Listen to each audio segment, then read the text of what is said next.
So a note to the implementers for next year, you should definitely incorporate some hexadecimal numbers and input. That'll really bust some chops. Do don't do hexadecimal, do base 15. Ah, there we go. Now you're thinking.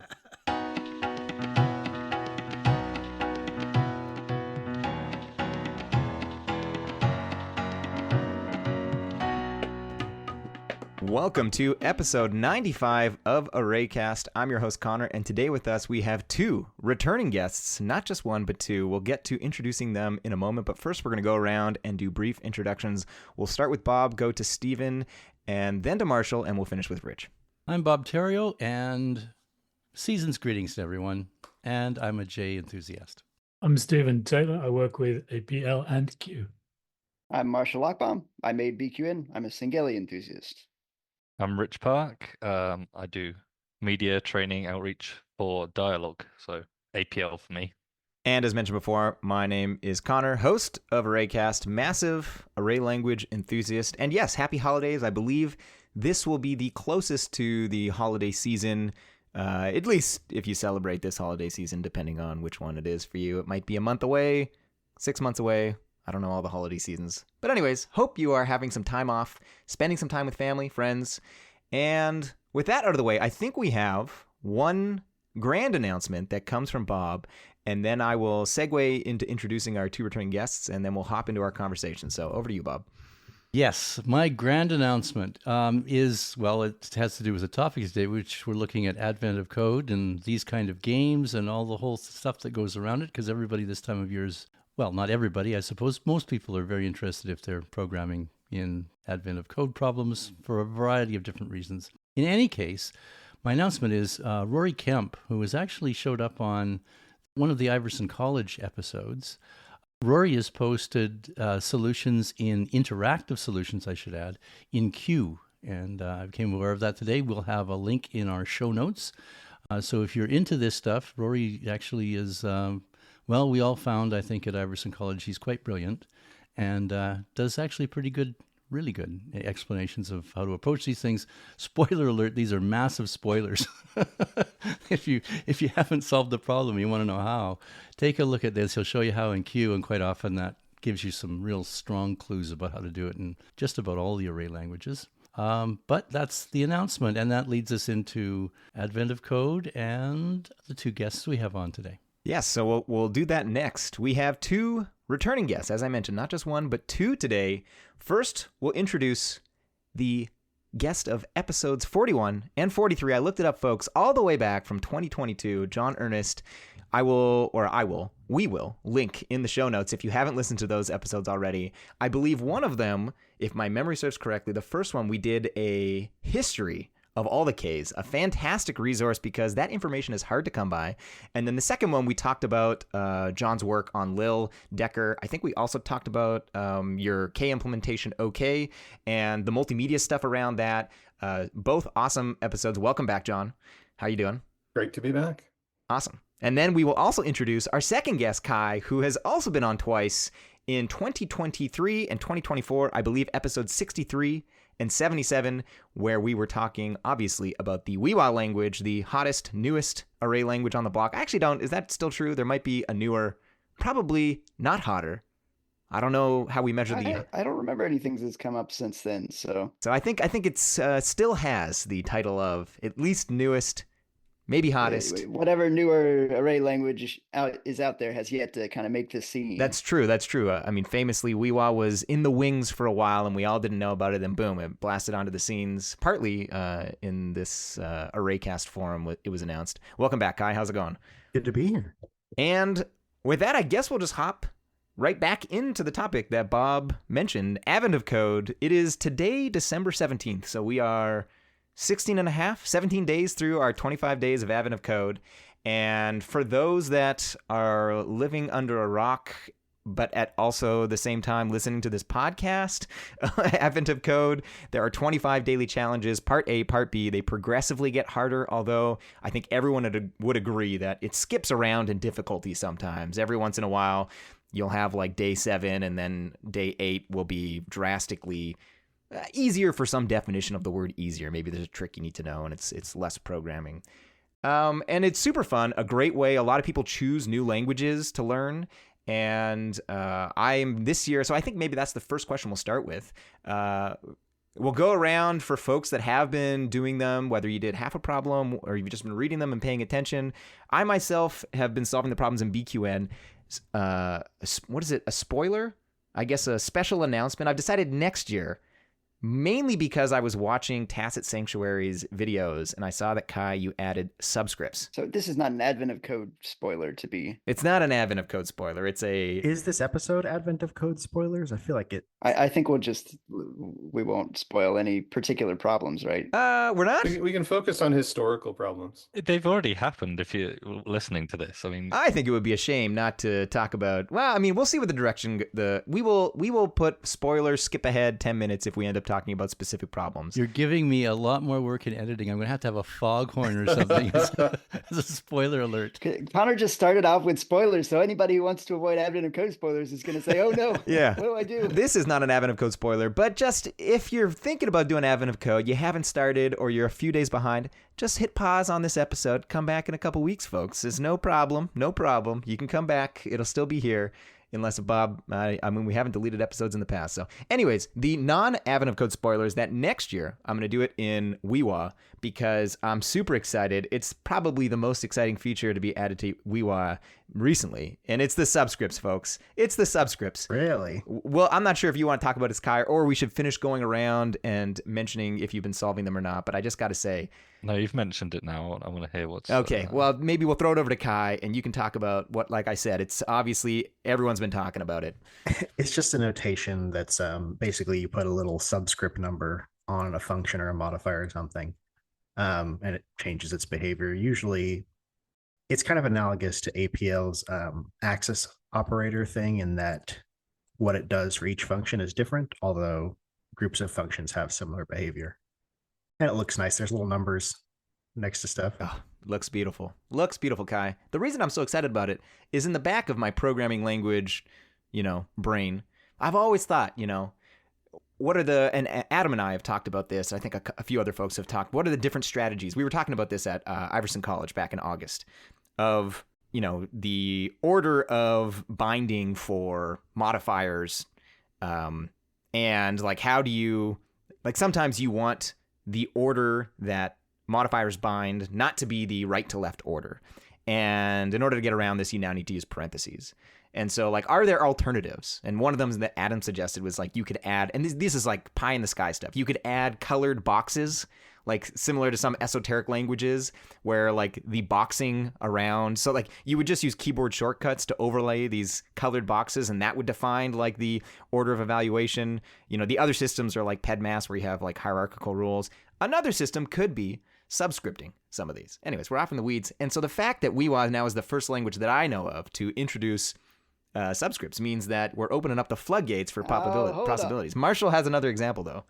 Back in 1962, the popular book by Ken Iverson titled A Programming Language featured the use of subscripts on functions to indicate the index origin. So you'd have a subscript 0 or 1 on various functions, and even the residue, the modulus function, you could do a 1 modulus. So if the remainder on division is 0, it would actually return the divisor instead.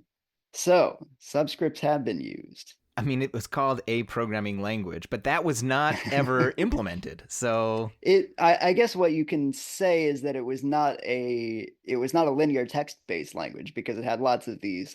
Does it count? It had like the thing where for inner products you would put 2 functions on top of each other and stuff like that. So it was a notation that was usable for programming. So I mean, it was a programming language, but it wasn't text-based. Usable in what sense, though?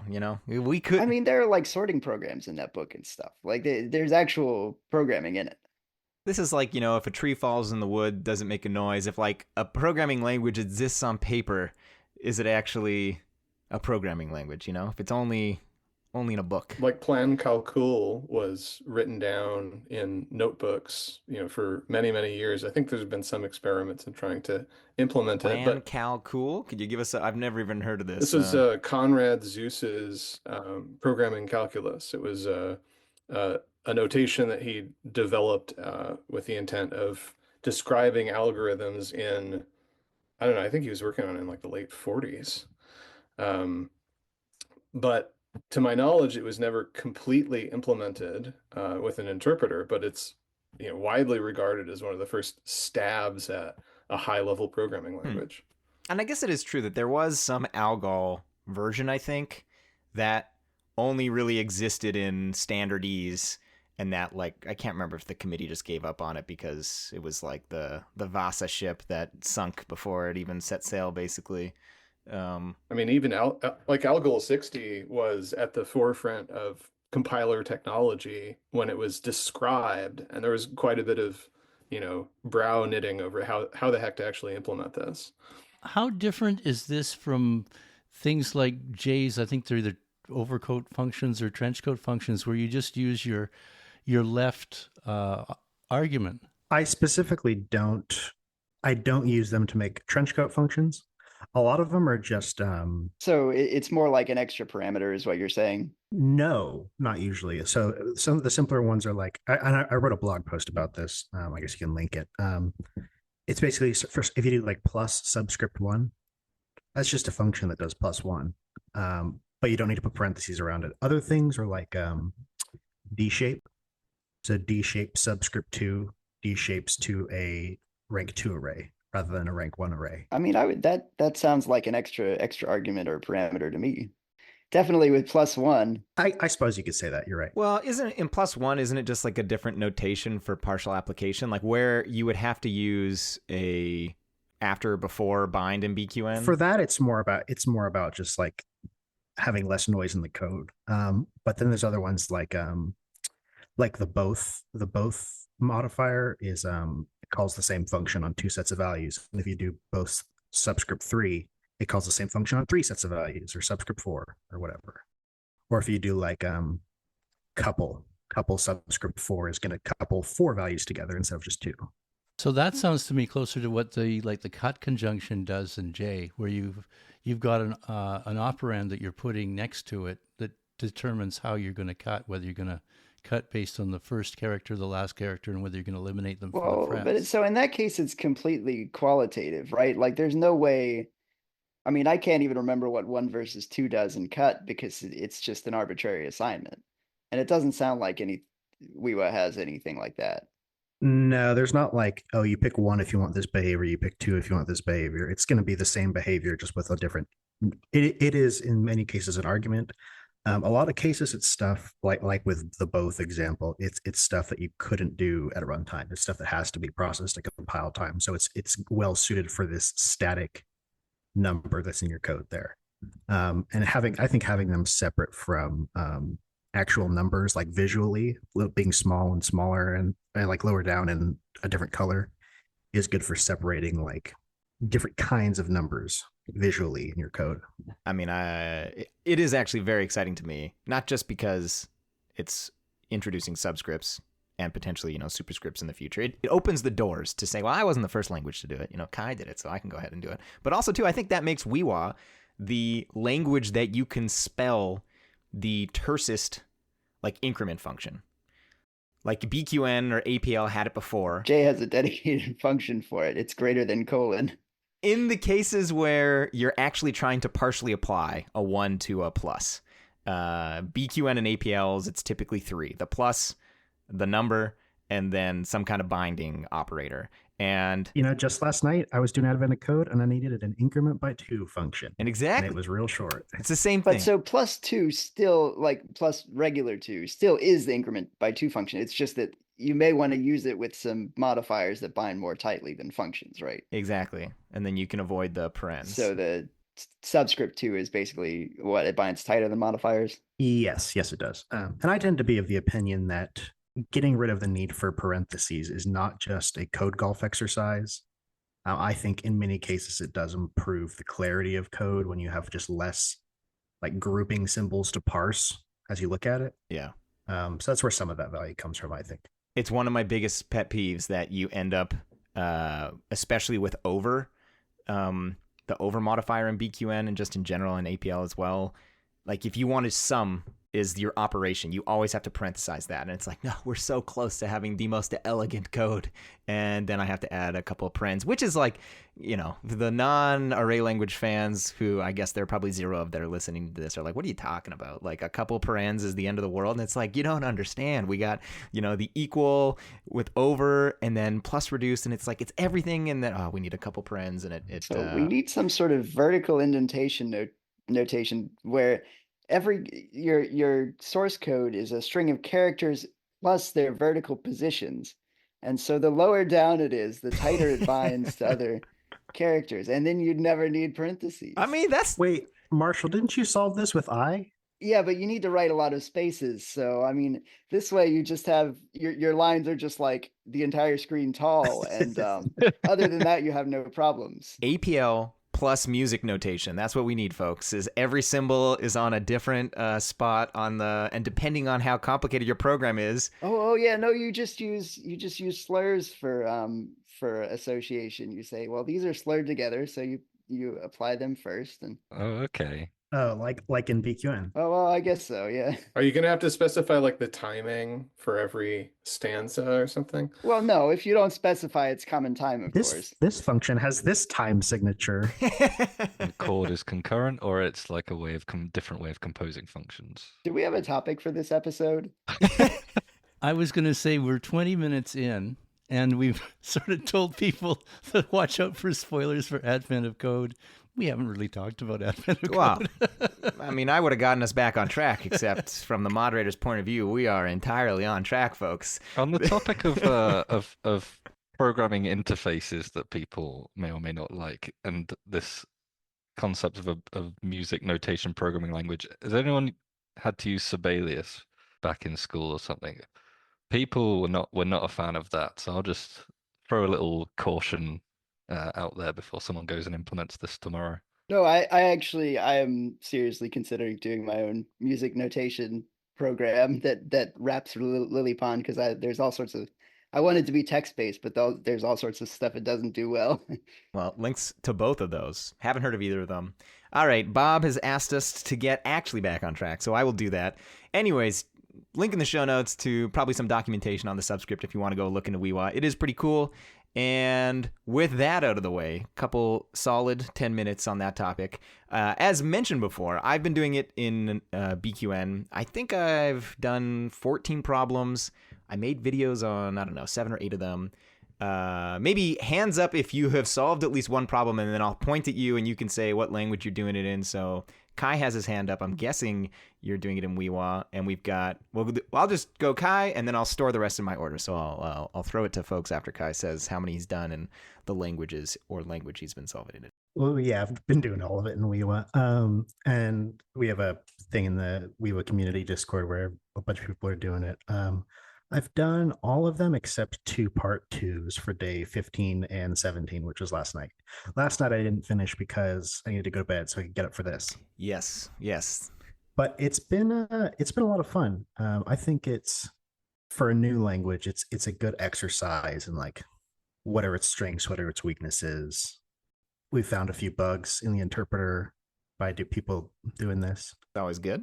And I am very rarely the first one to finish a Weewa solution, even though I start at when it starts. I open the problem, do it.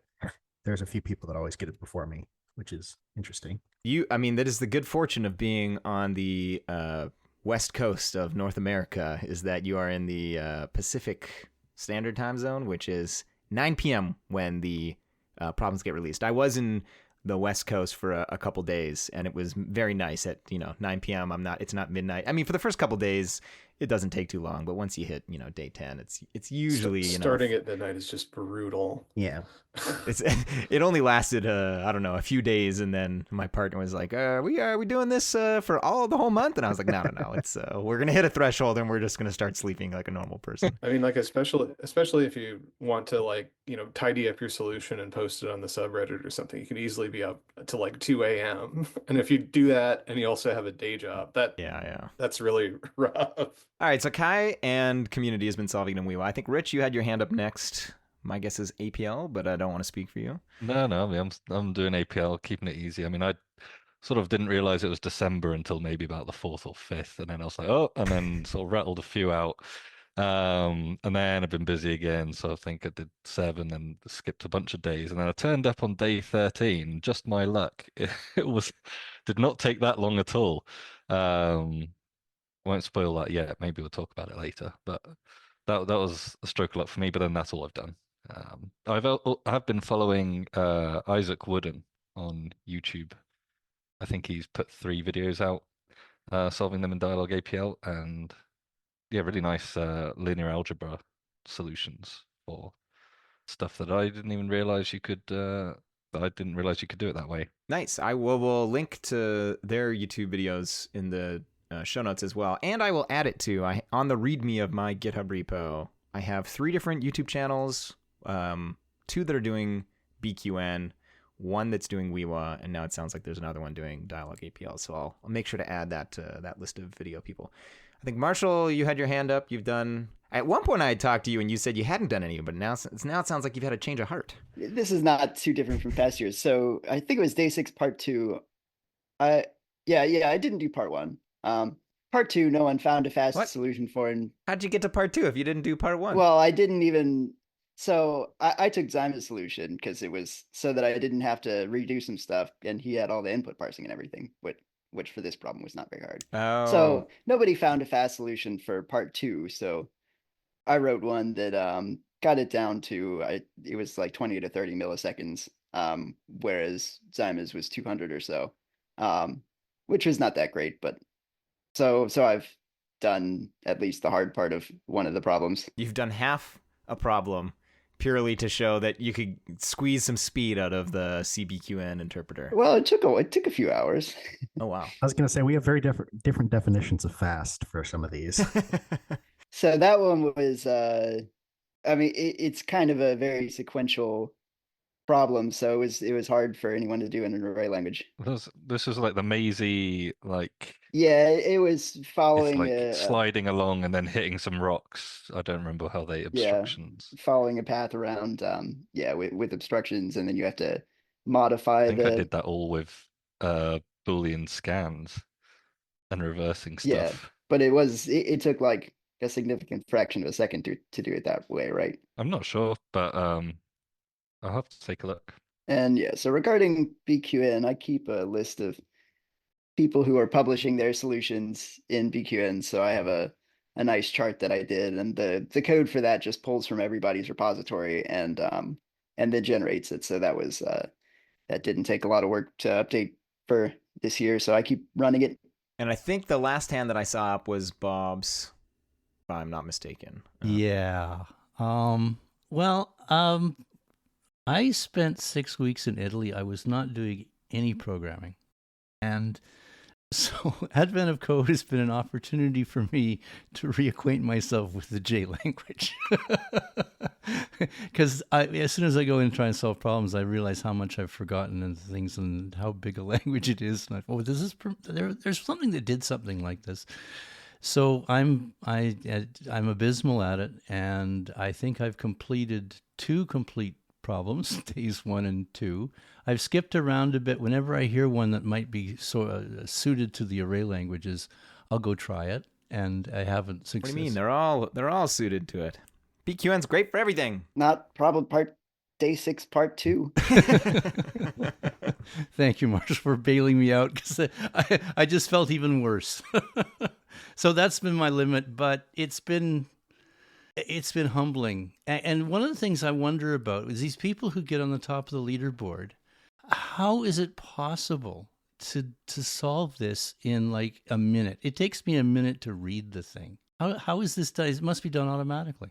Nah, you just skip the first 4 paragraphs. There's nothing useful in there. It's just a story about an elf going up a mountain, riding on a train. Like I've never honestly I used to in past years. I would like explain a bit of the problem, but then I realized like I don't care. Like some people really enjoy the story, but like I have zero interest. I go straight for the numbers, and then if I have missed some piece of information, I just do like a up scan to see what I missed.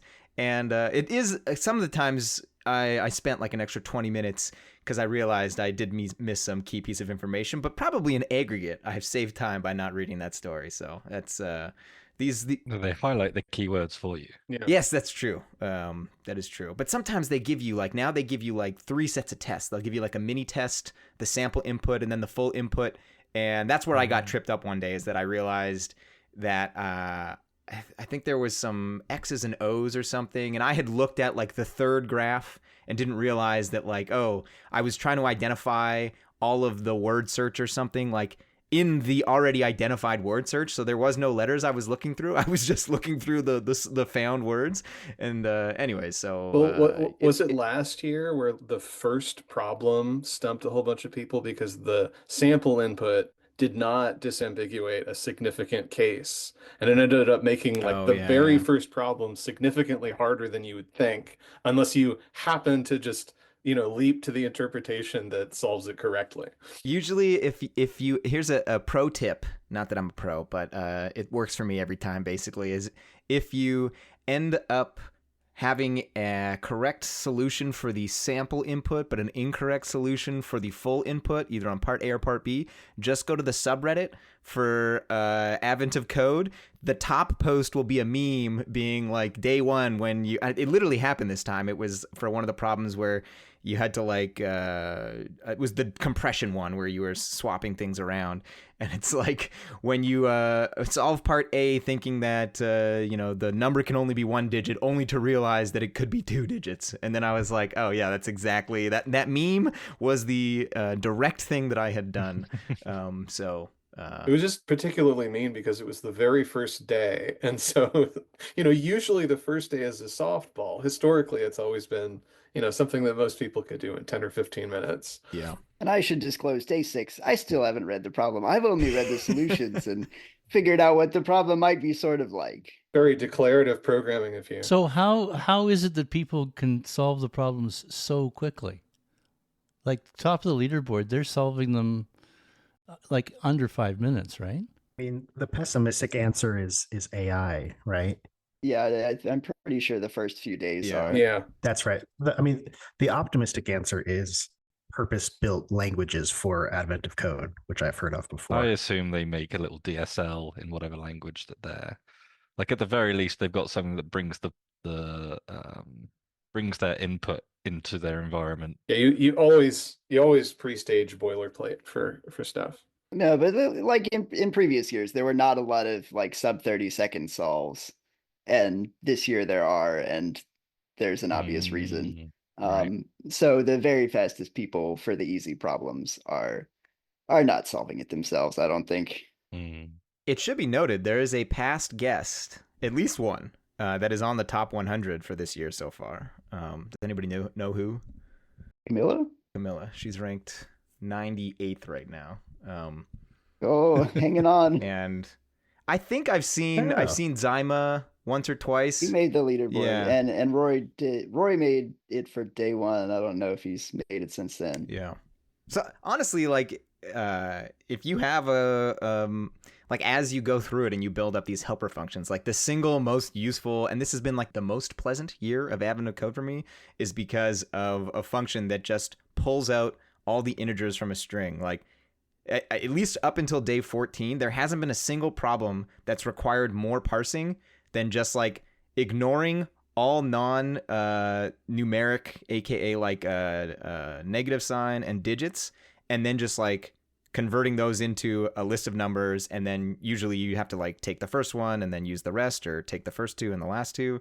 In years past, like I've always tried to like parse it like, oh, first split on the commas, then split on the whatever. And even in Python, that's like a pain. So like if you have a couple helper functions, to like basically make the parsing invisible, or at least just like a single liner, that can like save you like, 30 minutes a day for some of the problems. So a note to the implementers for next year, you should definitely incorporate some hexadecimal numbers in input.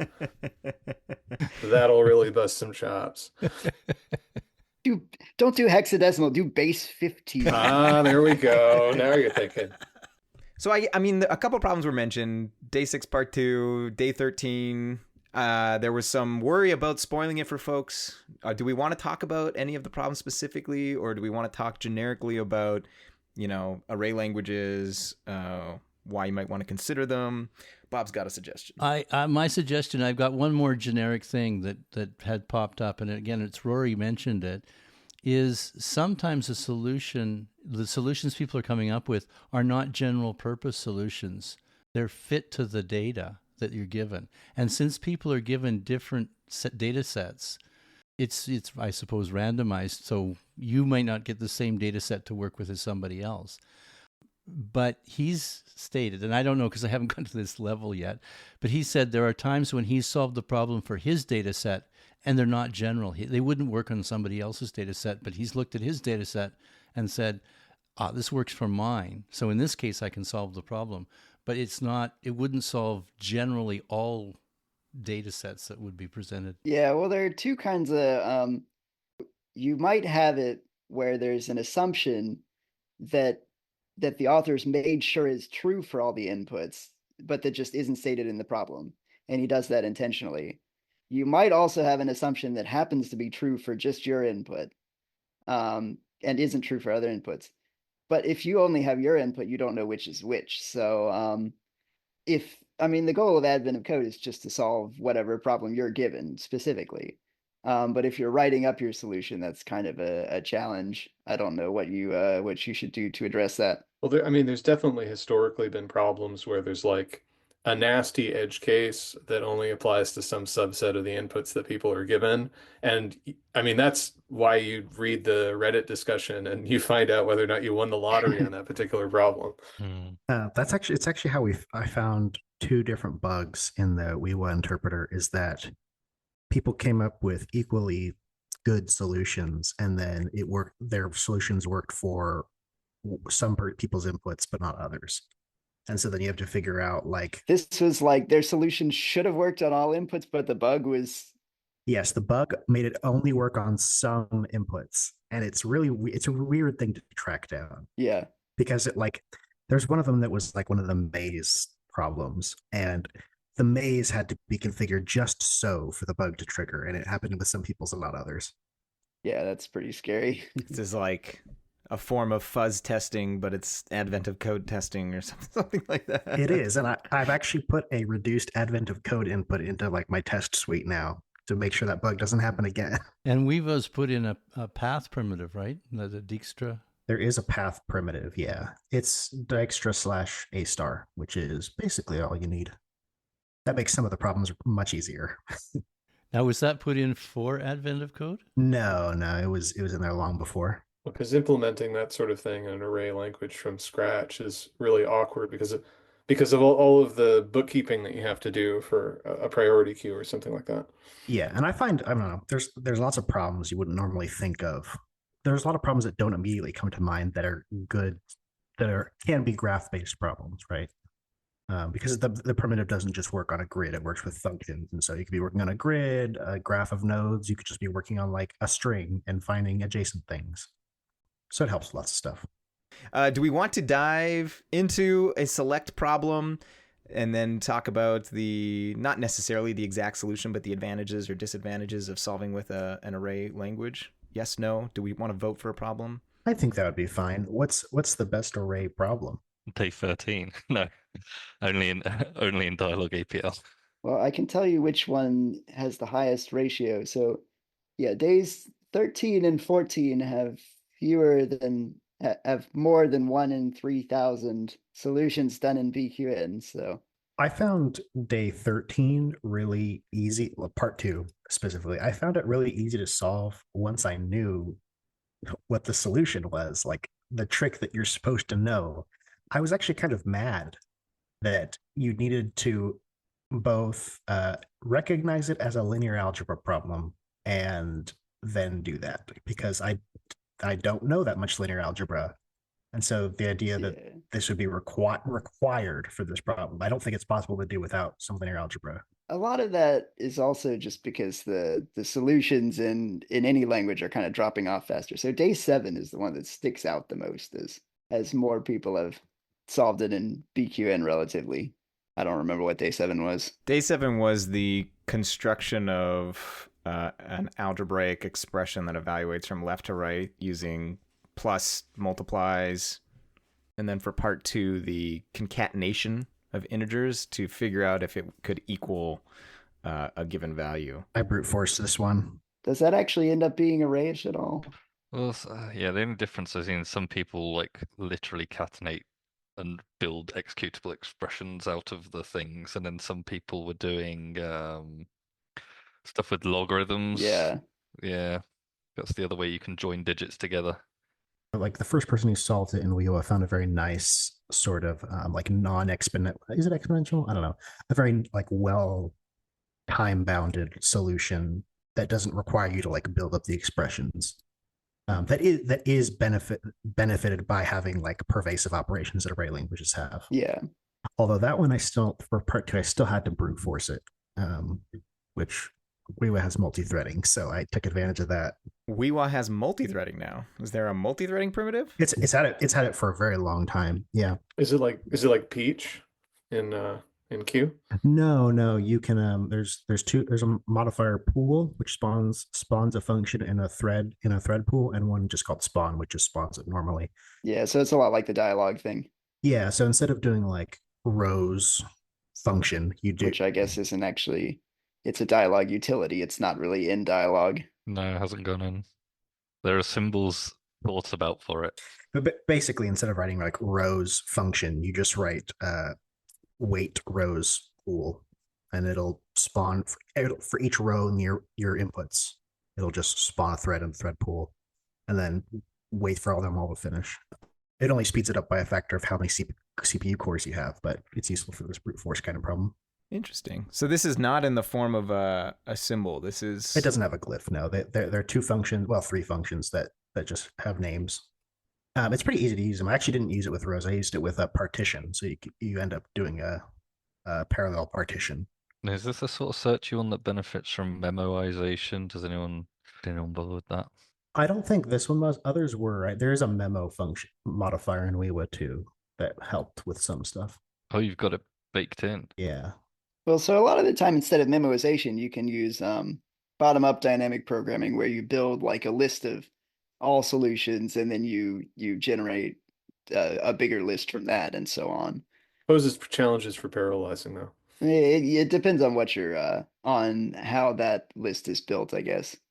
But also, if you're parallelizing the memoization, you have to have I guess you just share the hash table across threads, or the lookup, whatever argument lookup structure you have.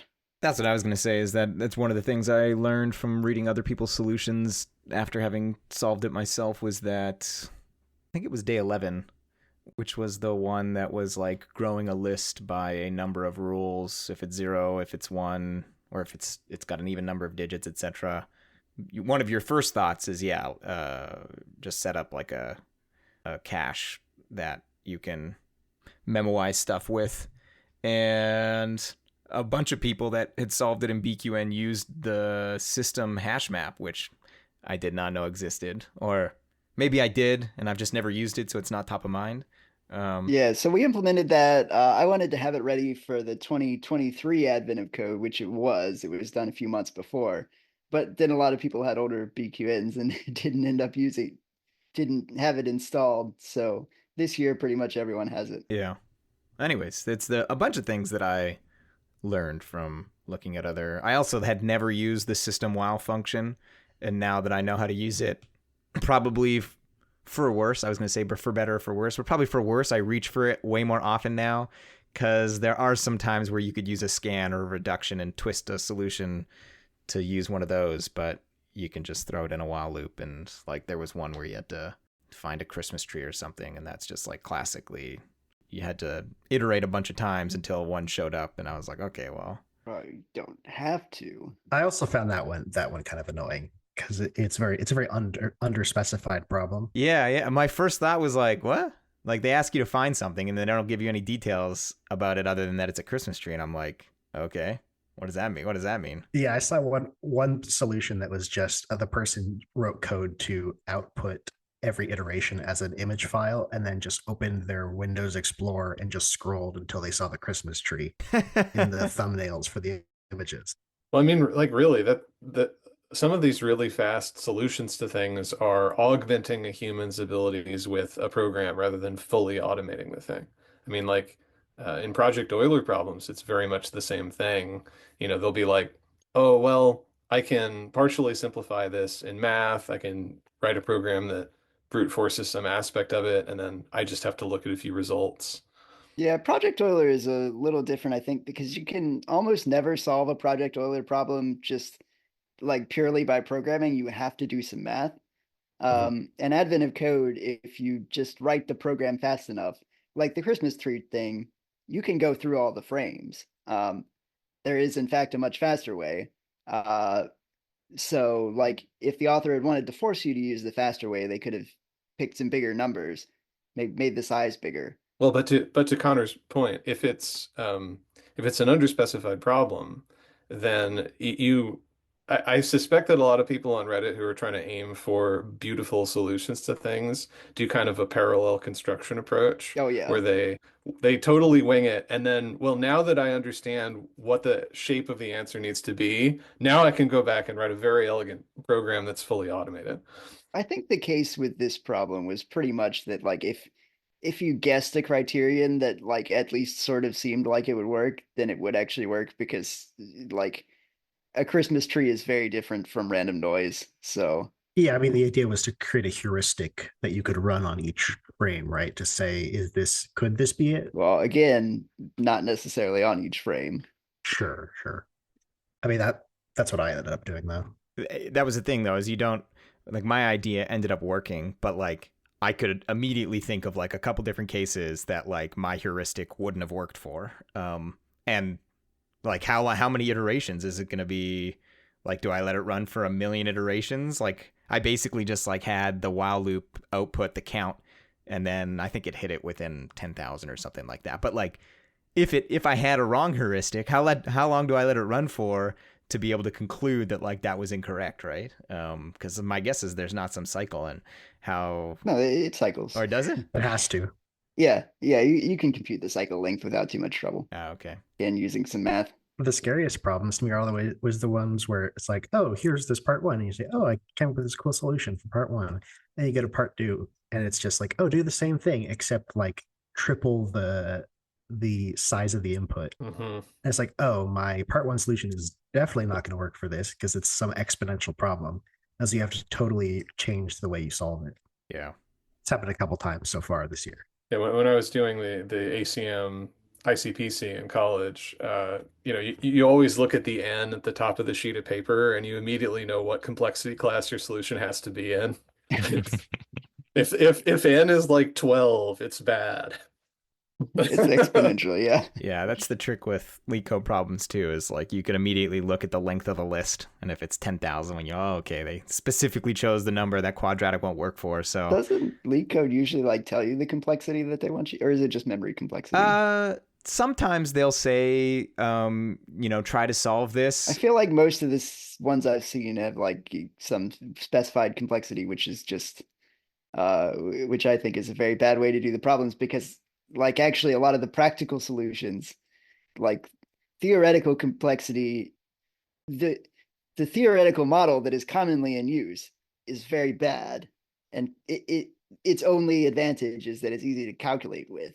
And so when you specify, something needs to run an O of n theoretical complexity, if you use a hash table for that, that might be a lot slower than sorting on large inputs because your theoretical model is wrong. So I don't like it when you specify, solve this in big O of n, assuming random accesses, which are fake. Yeah, like LeetCode sometimes will say, solve it with this time complexity, but it enforces that with the input that it gives you.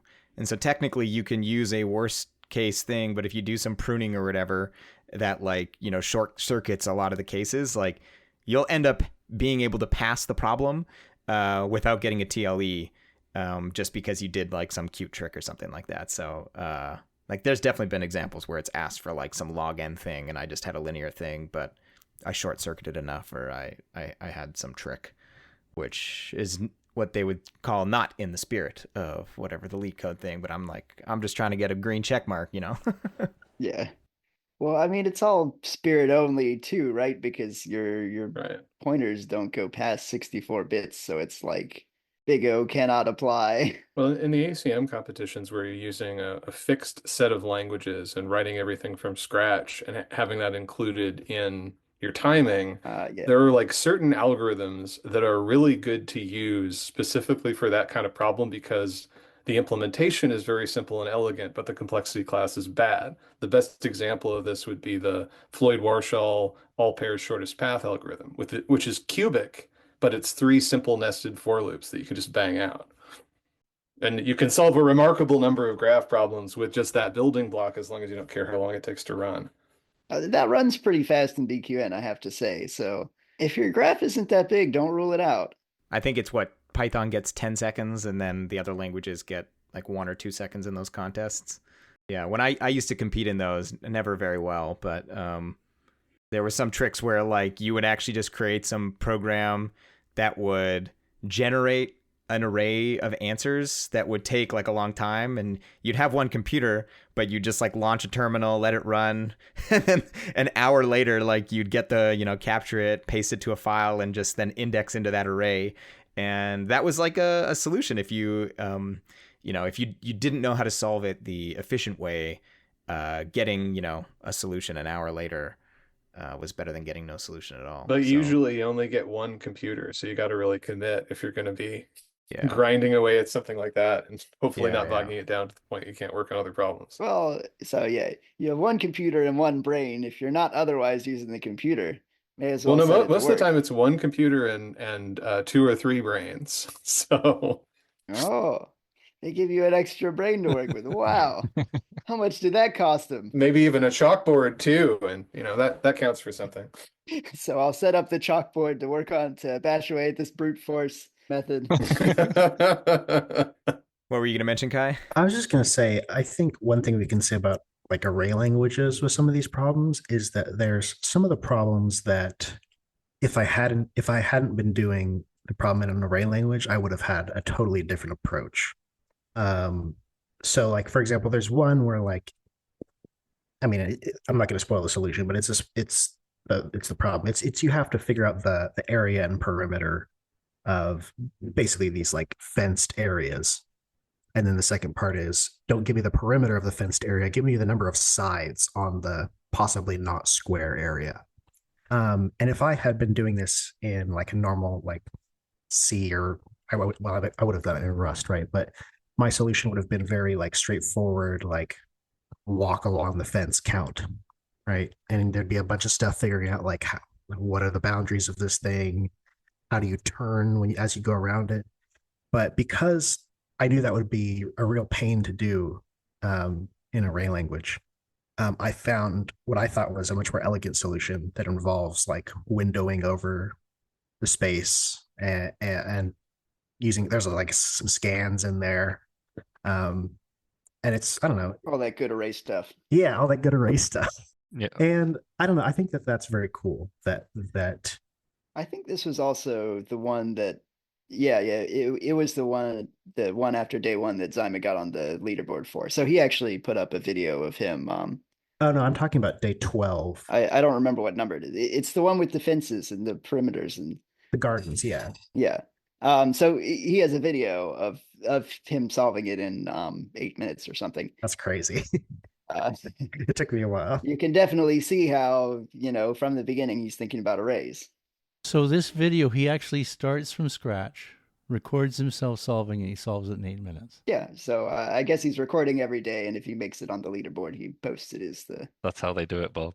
I figured out, I mean, something like area is like trivial because, I don't know, Weewa has multi-dimensional partitions. So that was easy. Perimeter is slightly harder, but you figure out an algorithm for it, like just an equation. But counting the Yeah, well, I mean, it's all just gonna come down to a sum of something. yeah, but counting the number of sides, not like unit perimeter, but just the number of like contiguous fence segments was not like it was not apparent to me how you would do that in an array way.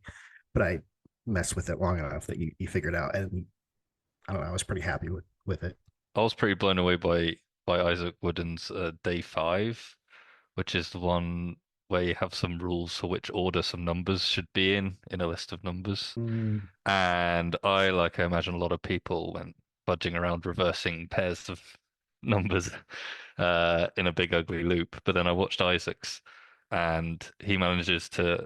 I mean, it's one of these things. At first glance, the array, or this array approach, he's doing an outer product concatenating all the numbers in the input with themselves, which you think is going to be absolutely horrendous. You get this big nested matrix of pairs. But then he just looks up the rules in that big matrix of pairs, gets this Boolean out where, there's some way by which the ones and zeros should be in the correct order that matches exactly with the sort of lexicographical ordering or the total array ordering in Dialog. So you can literally, he just does a grade on that matrix, and that's the correct sorting for his inputs. I think I saw a few solutions that were at least the grade was pretty similar. I thought that one was interesting, one because the input that they give you, the ordering rules are cyclical. There's no total ordering with the rules that they give you. But for every section of the input, it only uses a subset of those rules, which aren't cyclical. It also is the problem that made me learn how to do a sort by comparison operation in a language that doesn't have that built in with just like grades. Yeah. Because a grade innately is like a sort by key type primitive. But with very little additional code, you can turn that into a sort by comparison function. Whatever. Yeah. You just convert the thing you're sorting into the scores, the ranks of whatever your rule is. Yeah, well, and what you can do if you've got a completely arbitrary function, which I think was actually the path a lot of people used, is you just compare every element to every other element. Yeah. And then you have a matrix there of comparison results. And if you set it up right, that matrix orders the same way as the elements are supposed to. I was very surprised to learn. I think that's what you just were talking about, Rich, is that when you have that matrix of Booleans, that like sorts correctly for some reason. And I was like, it was not clear to me why that was the case. It's a really nice feature being able to grade a matrix or an equivalent and have it do a lexicographic comparison. Yeah. Comes up surprisingly handy. And this took a while to appear in APL. It was added in Sharp APL at some point. And then once they did that, every other APL vendor followed them, which is not the case with a lot of things that happen at Sharp. A while to add what? Grading of things other than just lists. So this was actually, I think this was this was like the leading axis thing that happened before the leading axis model was even developed, because it only makes sense to grade the rows of a matrix, right? It doesn't, like, grading the columns would be really weird. So you end up having grade, which has to work along the first axis, and there's no last axis version of it. Even before they decided that it was better to have, most functions work on the leading axis.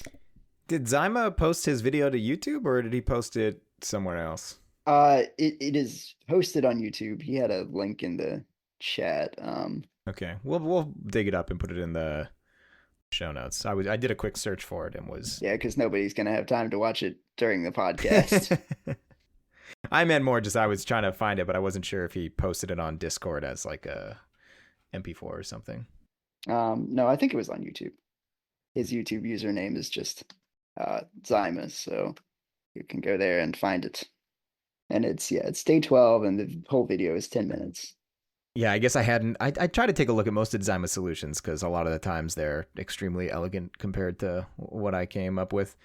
And yeah, his solution is way, way more concise than what I did. And I think I iterated on like 3 different solutions, trying to identify, like, doing windowing tricks, and then checking equality of, the garden value, and then finally landed on something that I thought was kind of cute and nice.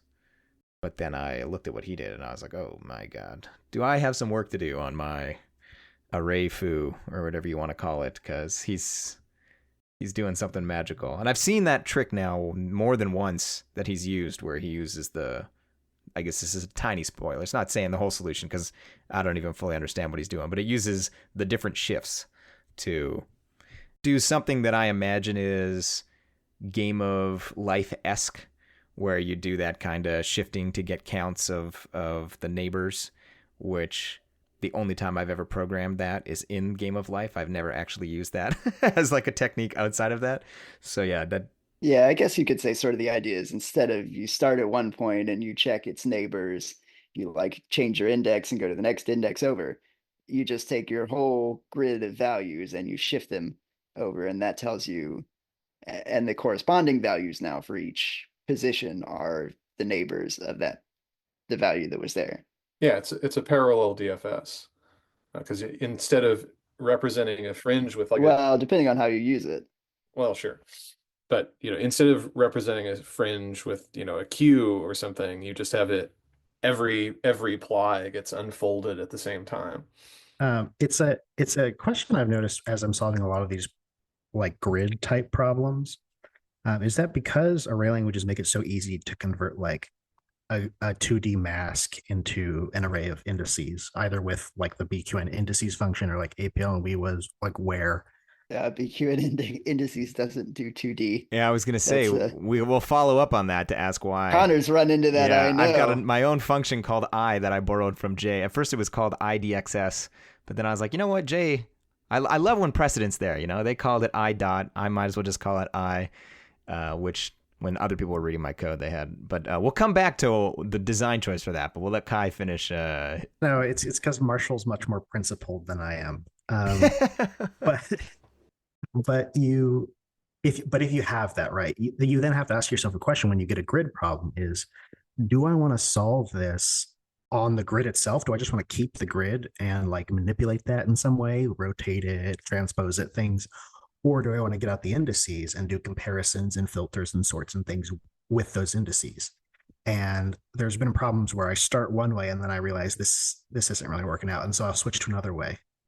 One of those, I don't know, there's one, for example, it's not really a spoiler as soon as you see the problem, but there's one this year that's like a Sokoban type problem where it's like where you move the guy around and he pushes the boxes. And I initially started doing that with indices and figuring out, okay, if the guy's here and there's adjacent indices of where the boxes and the walls are, and then this is too complicated. So then I just changed it to manipulations on the actual like grid of, okay, if he's here and he's here, then you just flip these this way. I don't know. It's an interesting question of how you can approach this sort of thing in an array language. Well, when it comes to the experience of trying to write a solution to one of these things quickly, consider the REPL experience. If you're working with grids as, a matrix and you're using an array lang that has a nice, pretty printing of matrices, which is not always the case for Q and K, then I find it often makes it a lot easier to just visually see if I'm doing the right thing or if I'm, off on a wild goose chase. Yeah. So I checked, and J's capital I dot, I think it just works with rank 1, so it doesn't do multidimensional indices either. So I don't know where you got it from, Connor, but it wasn't J. It was probably APL. Really? Yeah, whereas, well, didn't used to be. What version did the high rank where come in? Wasn't even that. It was probably there from the start. I mean, No, because it was but where was only added in version 16, right? Oh, I see. Right, from the time when we had the where primitive, we've had the 2D where, but before then, everyone was using the replicate indices. So the issue with 1D versus 2D where, for those who don't know, is that so the multidimensional case of where, every result is an index, which is a list of numbers. But for the one-dimensional where, you want each result to just be a single number. And that's not, so the one-dimensional case of the multidimensional where would return a list of singleton lists. So they're not actually the same function. And when you put them together, you get you basically don't have a complete implementation of the multidimensional where, which is why, I mean, it's not a problem that often in practice, but BQN's, supposed to be as solid as possible. So that kind of edge case is something that for BQN I didn't think was right. Okay, this is to do with being consistent through different rank, applying to arrays of different rank. Yeah.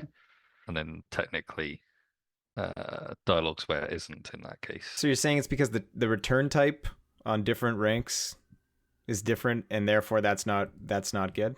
No, it's because like I don't know, in Weewa at least, if you do where on a list, it gives you back a list. But if you do where on rank 2, rank 3, anything higher, it's always going to give you back a 2D array, always.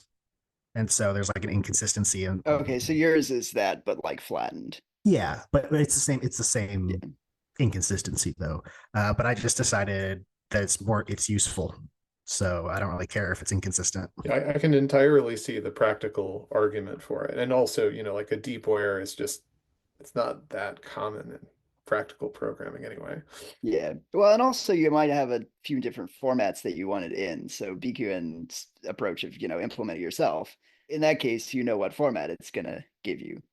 And you can implement it however makes sense for what you're doing. But yeah, it's definitely less convenient not to have it. So is that what you did, Connor? You implemented what you thought Jay would be doing? Well, no, I was going to say is that I think the reason I thought that Jay's had it is because I conflated the fact that range is that what I actually don't know what is it. I think Jay still calls it iota. Anyways, iota, range, whatever it's called, on a non-scalar gives you back the shaped. So if you give it 2-3, it's the equivalent of a 2-3 reshape on iota 6 in APL.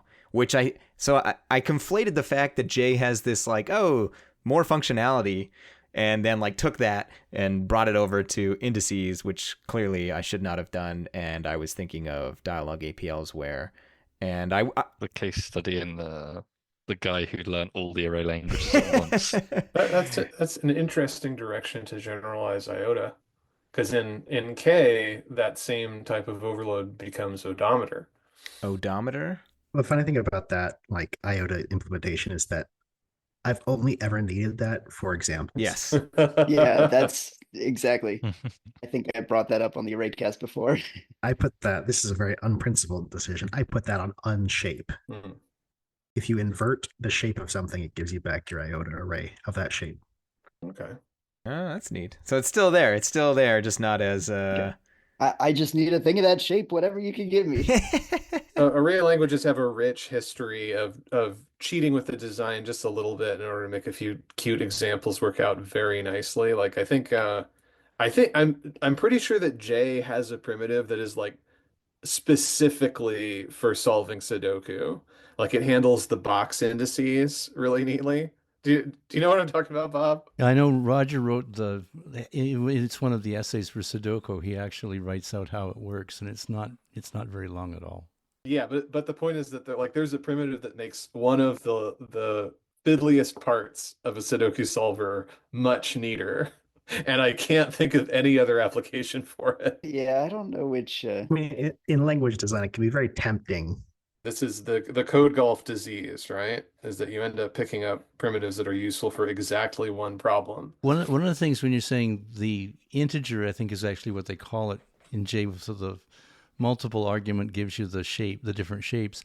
One thing it's really useful for, and it's an example, but it really helps me when I'm trying to figure out what's happening within an array when I start to do transposes and different things like that. It's a really quick way to see what the ordering, how it changes as I do those manipulations. So if I'm kind of lost in the woods there, I can do a transpose, and then immediately I see, oh, well, that's what it's doing, because all I've done is it gives me a physical look at something that I'm doing algebraically. I completely agree that the multidimensional range or iota I have also never used except for in like demoing. Oh, look what this can do. I use it to check that boxing display is on when I start dialogue. That being said, the indices or where that works on 2 dimensions, I've now used like, I don't know, 6 times, because of the 14 problems I've done in Advent of Code, like more than half of them are these grid things. And whether or not my solution is the correct or the best like array approach, a lot of the times the first thing I do is, like, there was one where it's like, identify the trails from 0 to 9, and you need to start at the trailheads that are 0. It's like, okay, well, I'm going to go and find everything that's equal to 0, and that'll be my starting position. So what do you need? You need the quote unquote like XY coordinates of every 0. And that's if you have the 2D indices, or a 2D where, it's where 0 equals your grid, which, It's it a pretty costs nice me way an- of saying it, right? yeah, it is. It's very nice. Minus the fact that mine is spelt, fun.i, because fun is the name of a library that contains the I. Although I guess maybe I should rename it now. That's a very fun way of spelling it. It's not very fun. I think one of the ways you can do that in J is using a sparse array. So you use it as a sparse array, and then you can actually find out the non-sparse elements. Yeah, so you convert it to a sparse array, and then you use the function that gives you the non-zero indices of a sparse array. Yeah, I'm not saying it's... Isn't that what a sparse array is? Well, Just a Um, hash map of indices? yeah, indices to values. But if you just want the indices, then you have the function that's designed for working with sparse arrays that gives Yeah. you the indices. That I think that's kind of roundabout to me. well, this is where you get into the very interesting design space of languages where you have a dictionary as a primitive type. In K6, I remember Arthur Whitney talking a lot about trying to design the semantics of conforming, so that dictionaries would just work in a sensible arithmetic way for representing sparse vectors. And it leads to like slightly different rules for addition and multiplication and so on. But if you only have atoms and arrays, then you don't even begin to explore that area. Yeah, the tools that you can reach for affect. Yeah, I've been thinking about that a lot. Yeah, well, so and also J does have this. The sparse array has like a 0 value, so it's not necessarily 0. You can set it, yeah. Which I think makes A fill. your sparse vector problems representing a sparse vector with a dictionary thing easier, because like if you're going to multiply 2 sparse arrays, you know that you would have to check the sparse element, and if the sparse element is 0, then you know that times any actual value is 0. But if the sparse element is 1, say, it doesn't change anything, and if the sparse element is 2, then you actually have to multiply values by 2. Yeah, the alternatives involve like deciding on a per operator basis whether you should be taking like the intersection of keys or the union of keys with a fill. Yeah. Yeah, well, and I mean this way you would still do that decision. You would just decide based on the operator and the sparse value. Well, it's analogous to doing a reduce with an explicit seed every time versus languages where we just, define the behavior for the one array or 0 array case in a favorable way. Well, it's only the 0 area that you have to do anything special for. Because one area is just takes that single element and I would like to say that for Advent of Code anyway, Weewa does have hash maps, but I haven't reached for one yet. I've found that just But so you have immutable hash maps, right? depends what you mean by immutable. I mean, you can insert and remove. In the same sense that the arrays are immutable. Yes, although you pop one off the stack, mutate it, and then push it back onto the stack, sort of. Well, it's copy on write or not is the question really. Yeah. Sure. Yeah. So like, can you save a copy and have it change along with the changes that you're making? And No. so yeah, in that sense, like it's kind of an important distinction, particularly because a lot of algorithms are gonna work a lot better with mutable hash maps. It's like you want something that like you're able to save. It's kind of hard to describe. I mean, what do you mean save? Yeah, if you just got one of them, maybe it doesn't matter. But yeah, in that sense, I think the thing that BQN does is actually really completely different and has different uses. from the thing that K and we would do, um, where a hash map is more like an array. So BQN says, no, it's not at all like an array. It's a kind of object that maintains this state along with it. Yeah, I mean, but I found that like because there's a lot of these problems where if I were doing this in Rust, which is my main other language, I would have used hash maps so many times by now. But I found that just with like things like deduplicate and classify, and like group and partition, and just normal like index of and select, and then finally we was like sort of run length encoding separate into deduplications and contiguous counts. Like using these tools together has replaced every single time I've needed a hash map in these problems, which I thought was interesting because when I was originally doing like early design for the language, I wasn't sure what problems you could and couldn't solve if you did or didn't have hash maps, and like as an easy thing to reach for. Yeah, I think so. The big thing about all these array primitives is, I mean, obviously you can consider them to be kind of wrapping a hash map underneath. I I don't think that's really the best way to think about it. You should think of them as like, optimizing a whole bunch of comparisons instead. What the big difference between that and a persistent hash map is that they do all their lookups at once. So all the data you have is known at one point. Um, so the things that you really need a hash map for are where you have like you want to do one lookup in the hash map, and then based on the result of that, you want to look up some other thing in the hash map. Yeah, yeah. So some stuff like memoized functions, if you're walking along a graph and you want to remember the values you've seen before, and things like that are well suited to hash maps. Although walking along a graph can often be replaced with Having graph traversal. instead considering the graph as a whole. I mean, yeah, the path primitive has like at least 3 hash maps in there. Oh yeah. So you have another primitive that does sequential stuff for you. Yeah.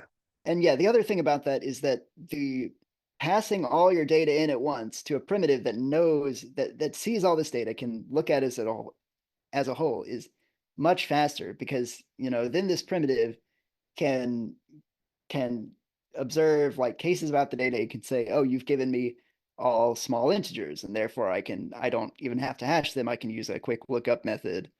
And it can also just use faster hash tables. Another thing in BQN that we do is our resizing policy. If you do have to use a hash table, is based on how many elements you have left. So it won't resize if it's gonna finish up very soon. Or if there are a ton of elements left, it thinks, well, I probably better resize now and not have to deal with the slowing down as my occupancy increases. So I think it's interesting that actually, moving to a higher level of view there gives you a much, it lets you communicate to your programming language much better what's actually needed. And so the language implementation can take advantage of that. It's kind of the story of array languages, right? I think you guys talked about it a few episodes ago. Yeah, it's more about, it's like array languages are a better way of saying what you actually want instead of how to do it. Letting it choose the actual underlying algorithm. Yeah. The dream of 5th generation languages was actually achieved in the late 60s. Who knew? How long is a language generation? Are we actually? I only even learned about the concept of a generation like not that long ago, because I mean, what's important is just that the 5th generation was the dream of Prolog. And so Prolog was maybe not the right way to do that. Death by a million cuts. Who knows what generation will be applying to the well, maybe we can just replace everything with LLMs. Epoch. They're kind of more like species than generations anyway. Well, Have you got LLMs to write any Weaver code yet? no, I haven't. Well, we've successfully bludgeoned the hour mark. as per usual. Not even a special occurrence anymore. It's just the norm. Oh, one more thing I could say is that the Weaver community has had a lot of fun with certain problems because you can make GIFs really easily as output. They've been having a lot of fun animating some of the solutions, especially like anything that involves like a robot moving around the grid, or like the pathfinding, or the garden plots ones. People make animations that like color all the garden plots. That's been fun. Oh, I love that. That's actually how I tried looking for the Christmas tree thing at first. I turned it into like every 1,000 frames into a GIF, and I just showed a bunch of GIFs on my screen and tried to find the one that looked like a Christmas tree as it went by. They didn't work out, but It was too fast. yeah, the frame rate was too high. Well, this has been fun. And if you haven't been, I mean, the problem is that, well, what's the problem? There's no problem. But I was, There's 25 of them. 50 if you count parts 1 and 2. yeah. I was gonna recommend to the listener to go try a Advent of Code problem out, but odds are there's not too many folks that haven't already, This audience, yeah. like in the past or this year, already done that. So Also, we've spoiled you on a few of them. I think we did a pretty good job not actually going into the full-blown solutions. I would struggle to listen to this episode and code it Yeah. from purely the descriptions given. And how many times have we been like in a lecture or something where someone's describing how to do something, and then you go back to your whatever dorm room in university or wherever you live, and then you're like, oh, I know how to do this, and then you try to do it, and you're like, well, at the time, I thought I understood the explanation of how to solve this, and like clearly, I did not understand comprehensively, at least in full, what was supposed to be done. The feeling of having the solution fades Yeah. when met with reality. I don't know how many times I can't even count on both hands of like where I was like, oh yeah, I know how to do this, and then you go and try and do it in practice, and then you're like, oh, I clearly did not know how to do this fully. I thought I did, but I did not. So, you might have gotten some tips or some inspiration. Listener, that's you. Yeah. Yeah, you might have gotten some tips or inspiration, but yeah, and I know that we've mentioned them over the last 2 episodes, this one and the last one. If you are solving these and you would like them to be highlighted, I know all the different languages, whether it's Marshall's leaderboard versus the APL wiki has some resources that point to GitHub repos and YouTube videos. If you make YouTube videos, let us know. We're happy to share them. I discovered that Zyma has not just one. I found his channel finally, and he has 2. He has one for day 1 as well that only took like 2 minutes.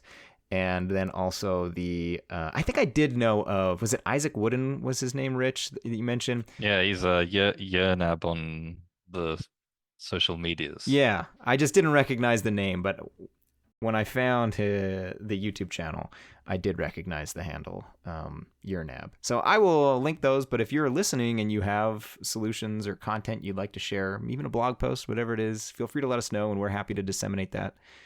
Any final thoughts before we throw this over to Bob from the esteemed guests? We've got 8 days. Well, by the time folks are listening to this, it'll be only like 4 or 5 days left. So hurry up. Get to work.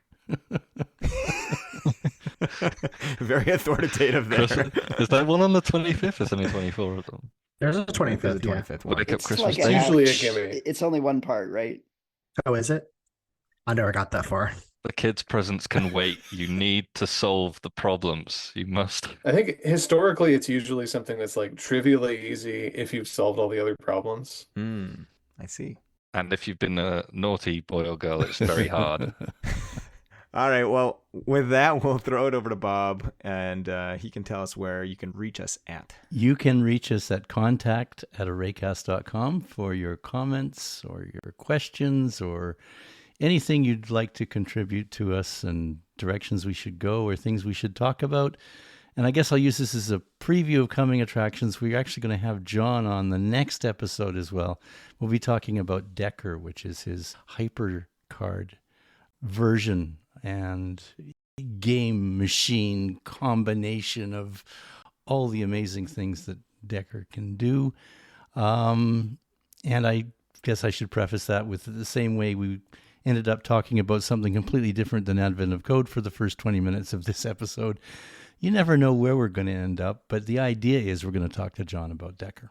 Yeah, and speaking of our esteemed guests, thank you both for coming on. I guess we can't invite John back on for a third time without saying that we're also going to have Kai back on for a third time, but I think that goes without saying. We have him on, I can't remember what the cadence is, but there's always new WeWa stuff coming out, And so I think we'll have both of these. Only one of them scheduled at this point in time. But And to be fair, we probably should give John and Kai a chance right now to promo whatever they would like so people can keep up with what they're doing. oh yeah, well first we'll go to John and then we'll go to Kai. Stuff you want to plug, if anything. Now's your opportunity. Well, sure. I think by the time this episode comes out, there will be limited time left for it. But in the month of December, there is a thing jam for Decker. Not exactly a game jam, because you can make whatever you want, whether it's a tool or a toy or a zine.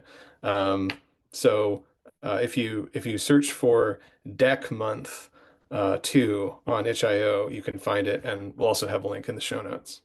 And Kai? Yeah, just check out Weewa. We've been having a lot of fun doing Advent Code. By the time this episode comes out, version 0.14 should be released. And I can attest, Weewa is an amazingly active community. I lurk there, but I can barely keep up with all the posts. It's really fascinating to see the way that community has evolved and the things people are doing. And it's actually not a bad place to hang out at all. Really nice people there. Yeah. All right. Once again, thank you both for coming on. We're looking forward to speaking to both of you in the future. And with that, we will say happy array programming. Happy Happy programming. programming. Programming. Maybe we should have said something holiday.